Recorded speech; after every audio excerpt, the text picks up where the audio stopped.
யாராச்சும் திரு செந்தில் பாலாஜி அவர்கள் பெரிய பெரியாரிஸ்ட் ஒத்துக்க முடியுமா? இதுதான் திமுக. இதுதான் திமுக. அண்ணன் வேலு அவர்கள் ஒரு பெரிய மார்க்சிஸ்டிய சித்தாந்தவாதின்னு சொல்ல முடியுமா? மக்களே, இப்பொழுது தெரியுதா திமுக எங்கு வலுவிழந்திருக்கிறதுன்னு? இப்பொழுது தெரியுதா இங்கு ஏன் பிஜேபி வளர்ந்து கொண்டிருக்கிறது என்று? திமுகவுடைய ஊழல்கள் தான் பிஜேபியை வளர்த்துக்கிட்டு இருக்கு. அப்ப உடனே அடுத்த கொஸ்டின், நீங்க ஏன் அதிமுகவை எதுக்கல? நண்பர்களே,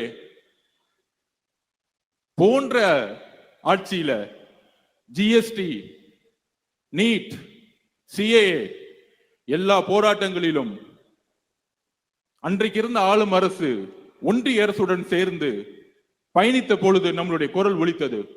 குரல் ஒலிக்காமல் தலைவர் விஜய் அவர்கள் நீட்டுக்கு எதிரான போராட்டத்தை பங்கெடுத்தார், ஜல்லிக்கு எதிரான போராட்டத்தில் பங்கெடுத்தார், சிஏஏக்கு எதிரான போராட்டத்தில் பங்கெடுத்தார். அன்றைக்கு அவர் அரசியல்வாதி இல்ல, ஒரு சாமானிய மனிதனாக பங்கெடுத்தார். ஆனால் ஏன் நாங்கள் அதிமுகவை எதிர்க்கவில்லை அப்படிங்கிற ஒரு கேள்வியை பரப்புறாங்க.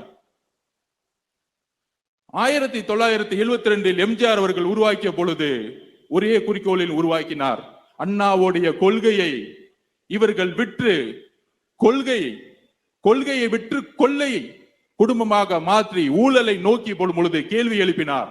அதே உணர்வுடன் தமிழக வெற்றி கழகம் இந்த தமிழகத்தில் பெரியாரிசத்தை பெயரளவுக்கு பேசிக்கொண்டு சமூக நீதியை தூக்கி எறிந்து ஊழலை மட்டுமே அடிப்படையாக கொண்டு உருவாக்குகின்ற இந்த திமுக ஆட்சிக்கு எதிராக கட்சியை உருவாக்கும் பொழுது நம்மளுடைய ஒரே குறிக்கோள், ஏன் அரசியல் எதிரி திமுக, ஏன் கொள்கை எதிரி பிஜேபி என்பதை உள்வாங்கினோம்.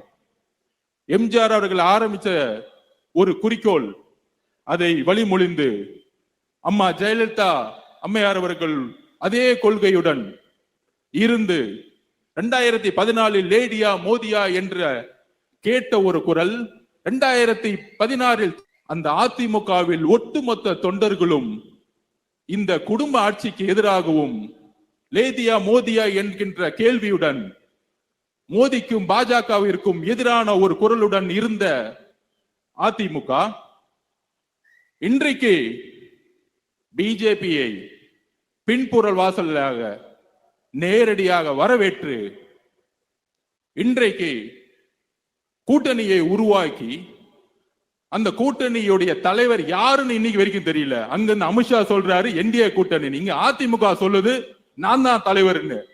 சிஎம் யாருன்னு கேட்டா அமித்ஷா சொல்லணும்னு சொல்றாங்க. அந்த வலு விளந்து வச்சக்கூடிய தலைமை நாங்கள் ஏன் எதிர்க்கவில்லை என்றால், அதிமுகவுடைய ஒட்டுமொத்த தொண்டர்களும் தாவேகாவில் எப்பொழுது இணைந்து விட்டார்கள். எம்ஜிஆர் எப்பொழுது ஒரு குறிக்கோளுடன் ஆரம்பித்தாரோ,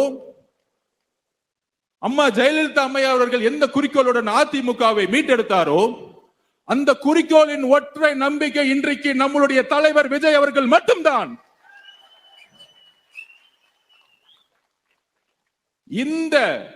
இந்த கொள்கையற்ற அரசியல்னால்தான் இன்றைக்கு திமுக சுலபமா லாஸ்ட் 3 தேர்தலில் வெற்றி பெற்றது. ஆனால் இனி வெற்றி பெற முடியாது. ஏனால் உங்களை எதிர்த்து அரசியல் செய்யக்கூடியவர்கள் பிஜேபியிடம் சரணடைந்த தலைவர்கள் அல்ல. பிஜேபியை கடுமையாக துணிவுடன் எதிர்க்கக்கூடிய ஒரே தலைவர் விஜய் அவர்கள். இஸ்லாமிய தோழர்களே, குரான் மீது ஆணையாக சொல்லுகிறோம், எங்களுக்கு குரானும் ஒரு கடவுளோட நம்பிக்கை தான். குரான் மீது ஆணையாக சொல்லுகிறோம், எந்த காலத்திலும் பிஜேபியோடு எங்களுக்கு கூட்டணி கிடையாது, உறவு கிடையாது என்பதை அழுத்தமாக இந்த சேலம் மண்ணில் உறுதியுடன் கூறுகிறோம். அந்த சந்தேகத்தை தூக்கியதான் சேலம் மாநாட்டில் 1944 பெரியார் அவர்கள் தீகா உருவாக்கிய பொழுது எங்கு அமைத்தாரோ, எந்த கட்டமைப்பை உருவாக்கினாரோ, எந்த மதவாதத்தை எதிர்த்து உருவாக்கினாரோ, எந்த சாதியை எதிர்த்து உருவாக்கினாரோ, அதே மண்ணில் நாங்கள் முழக்கமிடுகிறோம்.